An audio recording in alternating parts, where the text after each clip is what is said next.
One of my favorite skits was one class that got up and they did their version of The Wiz, The Wizard of Oz, but the play. And they did the song from The Wiz, Ease on down the road. And they talked about how each character got up and did this little description of how a particular value would help you to ease on down the road of success. And while the children are doing this, and I'm smiling broadly and just thinking how phenomenal it is that what you and I are talking about is impacting these kids in a tough area of the community. And some of the people next to me, the principal and some of the teachers are whispering to me and telling me some of the stories of success of the children and just beaming. Then all of a sudden they tell me that the Tin Man, a really handsome, tall, strong African-American boy, has got bone cancer and that he is in a wheelchair and that this is the first time he stood in a few weeks because he really wanted to do this for me. And you could not tell to look at him. He did everything perfectly. He walked like there was nothing wrong. He danced. He seemed to ease right on down the road.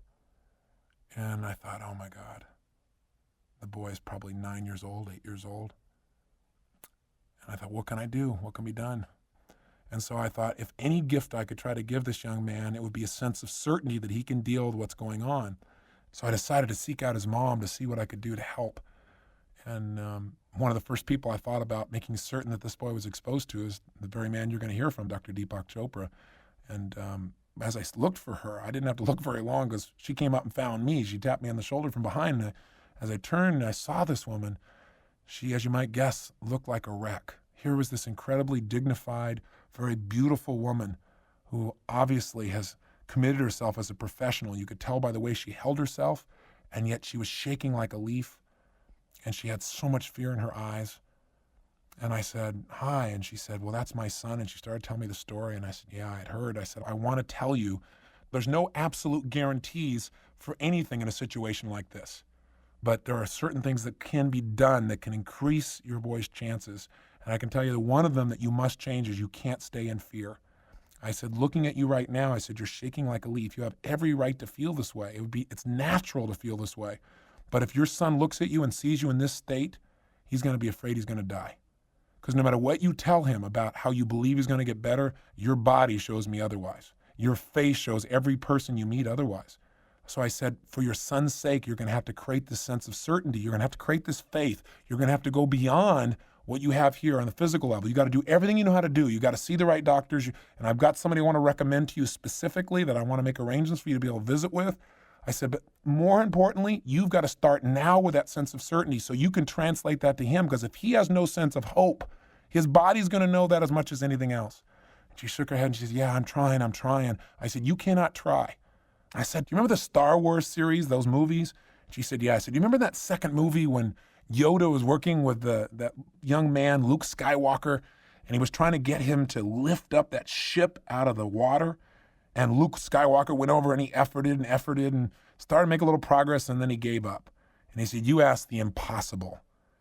And he looked at him, he said, no, not the impossible. And Yoda looked over there and concentrated like crazy and created that sense of certainty that allows us to tap into a force beyond what we understand intellectually. And gradually he lifted up the ship and flew it across. And Luke Skywalker said at that moment, wow. He said, I couldn't believe it. And Yoda says, that is why you fail. I said, in this case, you cannot afford to try to help your son. You must do whatever's necessary. And I said, so it's got to start with you. She said, well, there's a complication. I said, you can't stand here and shake like this. Let me help you. Let me show you how to change this. She goes, well, nothing's going to help me. She said, you don't understand. It's more than just my son. I said, well, what is it? And she said, I was raped on the job recently.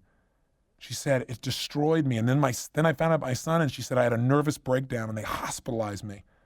I said, so what's happening now? She said, well, I'm on all these drugs. And she's on Prozac, and she's on Valium, and about 4 or 5 other drugs. She had a purse full of drugs, and she was shaking physically. I mean, continuously. I'm putting that across so you get the picture of this woman as she's talking to me.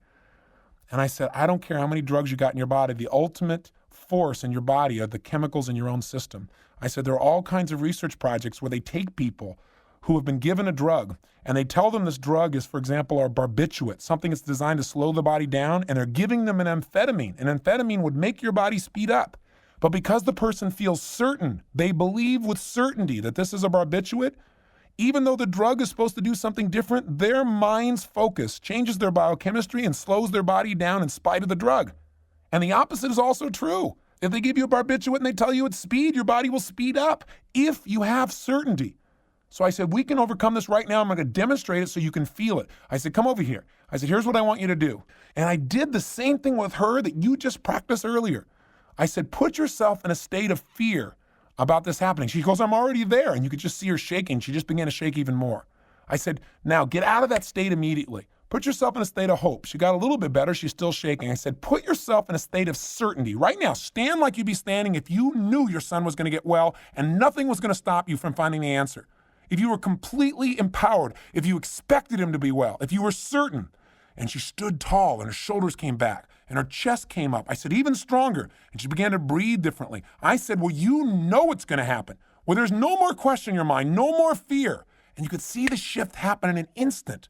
And I began to create an anchor for her so she could go back to that state again and again and again.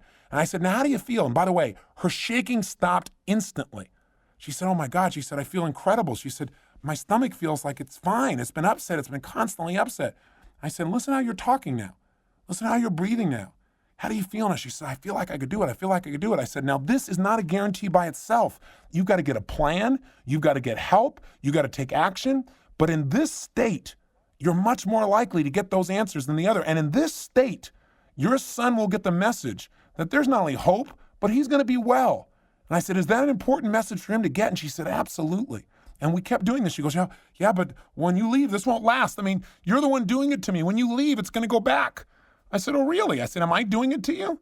I said, or am I telling you what to do and you're just happening to comply? Why don't you tell yourself? I said, go back to hoping and worrying. You're good at that. And she looked at me and said, I don't want to. I said, no, go do it. Go do it. She did. She started shaking like crazy. I mean, even though I've been doing this for years, it still blows my mind because it's so visible to see in somebody's body. And I said, now I'm going to walk away and you do it on your own. You get yourself certain, not by waiting for the world to tell you it's going to be okay, not for waiting for the events to be okay, to right now just decide, just like Disney. I told a story about Disney. I said, you got to picture it in your mind first. You can't wait for the world to show you.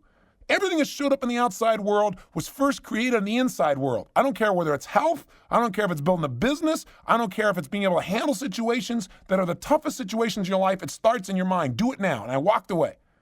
I said, go ahead and do it. Change into certainty. And she did. I said, now go back to uncertainty. You're good at that. She goes, no, I don't want to. I said, go ahead and do it. I said, now change the certainty whenever you want on your own. And she did. And we did it again and again.